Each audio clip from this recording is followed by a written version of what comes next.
Olá, seja bem-vindos ao canal Geografácil.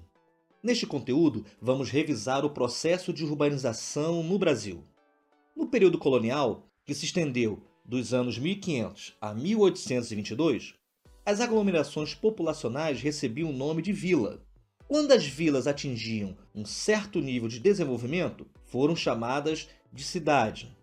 A partir da instauração da República, as vilas passaram a ser chamados de municípios, que compreende tanto a área rural quanto a parte urbana, cidade. A grande maioria das vilas e municípios ocuparam a faixa litorânea graças ao tipo de colonização agrário-exportador, que concentrava as atividades de comércio e exportação da produção vindas do interior. Recife, Salvador e Rio de Janeiro são exemplos de aglomerações que cresceram em torno de portos. O ciclo do ouro em Minas Gerais, Goiás e Mato Grosso do Sul fez surgir vários núcleos populacionais, como, por exemplo, Ouro Preto. Com a decadência da mineração, na segunda metade do século XVIII, os fluxos populacionais retornaram para o litoral. Já no início do século XIX, a cafeicultura em São Paulo desenvolveu vários núcleos populacionais, como Taubaté, Bragança Paulista e Campinas.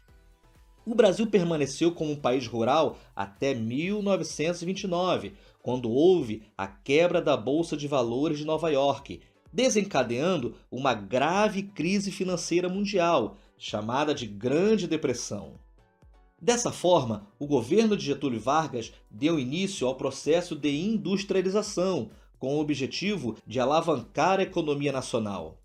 À medida que as indústrias foram implementadas, as cidades foram concentrando o poder decisório, que antes pertenciam às elites agrárias.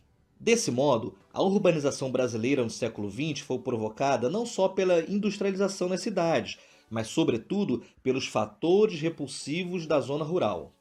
A estrutura fundiária concentrada, ou seja, a posse de terras nas mãos de poucas famílias, é o ponto de partida para os fatores de expulsão de famílias sem propriedades no meio rural, especialmente na região nordeste do Brasil, onde o coronelismo é uma das heranças do período colonial. Soma-se a isso os baixos salários, a falta de apoio governamental aos pequenos agricultores, que tentam produzir por meio de técnicas rudimentares. O resultado é a migração campo-cidade, ou o êxodo rural. Assim, essa transferência forçada de população para as metrópoles brasileiras na década de 1970 causou o agravamento dos problemas urbanos, como o crescimento desordenado de periferias de autoconstrução, sem nenhum saneamento básico, nem transporte público e nem com oferta de saúde e escolarização adequadas. Mesmo com o surgimento de um parque industrial diversificado, o Estado brasileiro concentrou a industrialização na região sudeste, promovendo as cidades de São Paulo e Rio de Janeiro como as metrópoles nacionais, ainda na década de 1950. Atualmente, verifica-se mudanças nos fluxos migratórios graças à dispersão espacial das atividades econômicas, notadamente das indústrias. Daí, as cidades médias participam mais da economia do país, que antes era formada como um arquipélago regional, sem a integração entre si, senão com as duas metrópoles nacionais. Um exemplo de cidade média é Campinas, um importante tecnopolo, e também o polo têxtil de Caruaru, em Pernambuco, que é o segundo maior produtor de roupas do Brasil.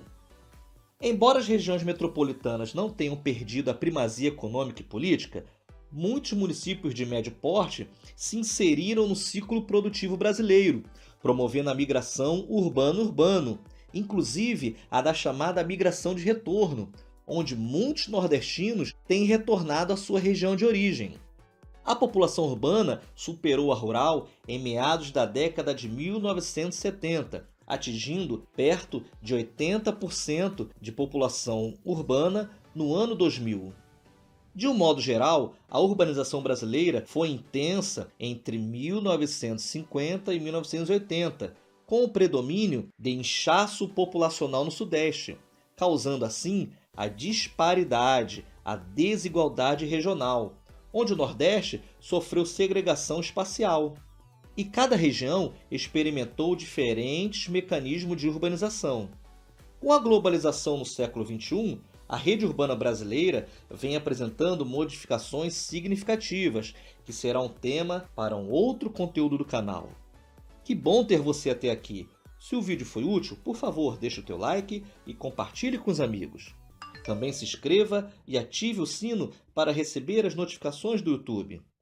Abraços e sucessos a você!